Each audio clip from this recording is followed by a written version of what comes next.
Paglago, gumana ito. Karakter, hoy sa lahat, mag-connect tayo. Bata. Panaginip lang yun noon, kaya okay lang. Hey, Kigen! Nangyayari ang droga dahil totoo ito. Pwedeng matulog sa tabi mo? Walang dahilan. Matutulog na ako ng maaga. Maingay na senpai ay mas mabuti. Destinasyon! Mukhang hindi pa luto. Hindi ko alam ang sinasabi mo. Tumahimik ka na lang. Sinabi ko lang na maingay si Fubuki-senpai. Mas malakas ang Russia-chan. Ganon din ang China. Kaya madali lang. Nakakahimbing na luho. Ngayon, paano ko kaya ito maibabalik ng maayos sa dati nitong anyo?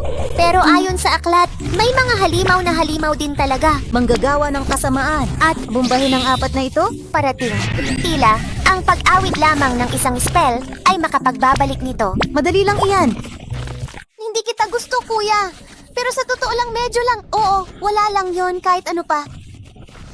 Wala na, tumahimik ka nga, galit ako sa'yo, tanga. Nako, sabi ko na naman galit ako sa'yo. Ayoko na talagang sabihin to. Nilagay ko ang nararamdaman ko sa loob ng panaklong at tinapos ang mga ito gamit ang panaklong.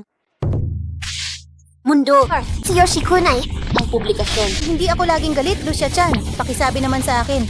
Gusto kong makita ang mabuting bahagi mo, Lucia-chan. Yan, hiling ng doktor, nagustuhan ito ng Russia. Tay, pahirap na linya yan. Tama iyan. Imposible naman kasi sa tingin ko, ayos lang naman kung ganun nga. Ang bilis, imposible talaga. Mas gugustuhin ko pang mabasa ang katapusan ng mundo kaysa magbasa ng mga ganyan. Dalawa, Pagtawag sa lahat ng sama-sama.